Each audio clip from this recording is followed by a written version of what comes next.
Hi, this is Andy Scott with North Shore Apartments and Condos. I'm walking into a really nice studio at 825 Main Street.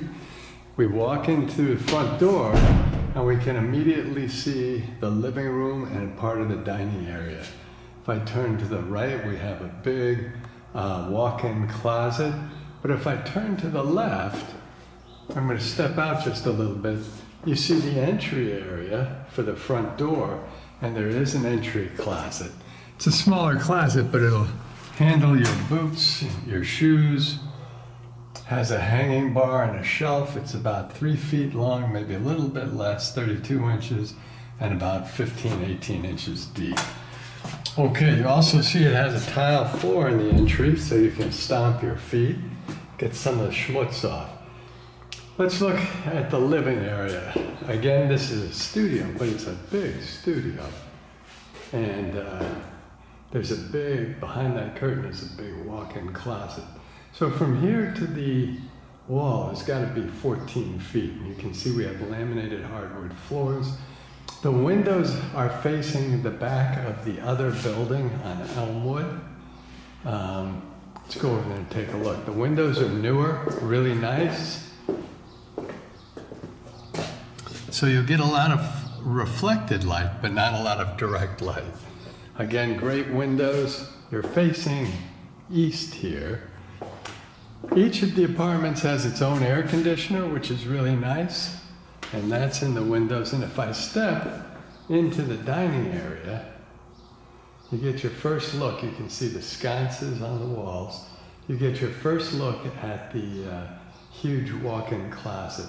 But you see how big this space is. Like I said, it's got to be at least 14 or maybe 15 feet long and probably 12 plus feet wide. So it's a very large living area.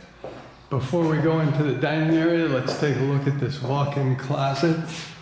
I'm just going to show the length on the floor, which has got to be 7 feet. Whoopsie daisy.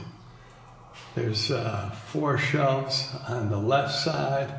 You can see the hanging bar for coats, and there's 2 shelves on the right side. So it's really a big closet.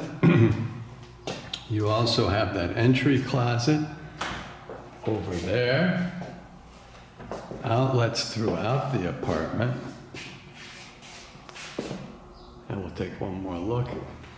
Then we'll go into the dining area, which is probably about 9 by 8, something like that. Big enough for a 4-person table easily. Nice light fixture, own radiator. Again, the windows are newer, looking out toward the back of the building.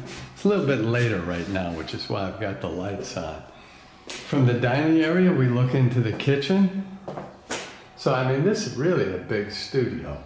I would say it's probably 440, 450 square feet. There's one more look at the dining area, and you can see that that's a nice big space. The kitchen has a lot of cabinets above, a little bit of counter space, a dishwasher, stainless steel sink, full-size stove, some drawers in between the stove and the fridge. The fridge is a little bit smaller, ceramic tile floors. So let's start by opening the fridge. We have the freezer on top,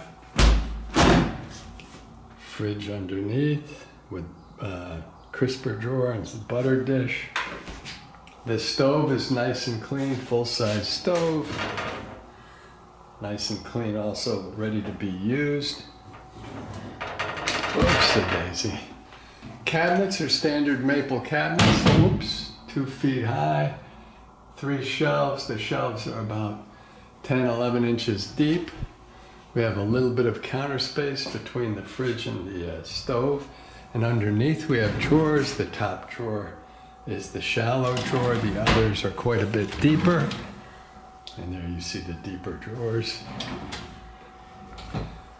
Stainless steel sink, good water pressure in this building. So that's just the hot water. You can see it's really piling out.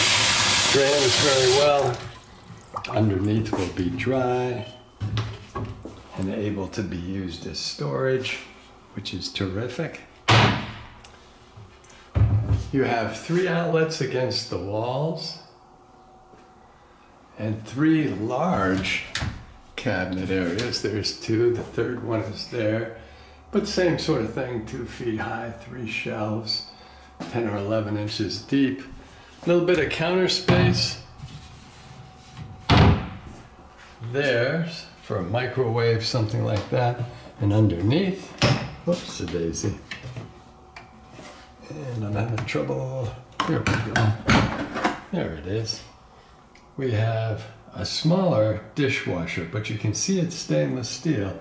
Stainless steel is super important because that is better insulation and means it will be quieter. So you'll be able to run that and still have a conversation. So if I turn straight around from the dishwasher, we have a little pantry area. So this is a very complete apartment. It's got a much bigger than average kitchen, which I will show you again in just a sec. Much bigger than average kitchen area. A bigger than average dining area. A much bigger living room. Very big living room. An air conditioner that's built in. Rent includes all your utilities, heat, water, electricity, and cooking gas. And then there is this huge closet that's got to be 6 or probably 7 feet long by 5 feet across. Let's call it 4 feet across. Shelf and a hanging bar. Terrific space throughout. The bathroom is also nice and clean. Standard vintage toilet, vintage tiles. It has its own radiator. It has a nice sink. Again, the water pressure is terrific. And drains nicely. You have a really good engineer at this building. So everything ticks like a clock. Whoops, it's at my ability to take a film of it. Now, he doesn't want me to get everything all wet, so I'm just going to turn on the water here and show you that the water pressure is very good. Let's see if I can do a quick spray. Yeah, I knew it would be perfect, and it is. So, I'll just back out. There is a medicine cabinet as well. I don't really like to be in my own videos. And I'll just back out a little bit and show you the apartment. One thing I didn't say is that the shower head's probably about 6'3" or 6'4", so you'd have to be really tall for that to be a problem. Nice clean bathroom that flows into this huge walk-in closet. Whoops-a-daisy, there we go. That folds back into a large living area and dining area with another big closet in the living room and a real nice kitchen that has a dishwasher. So I think that's everything. That brings us back to the front door. Thank you for watching.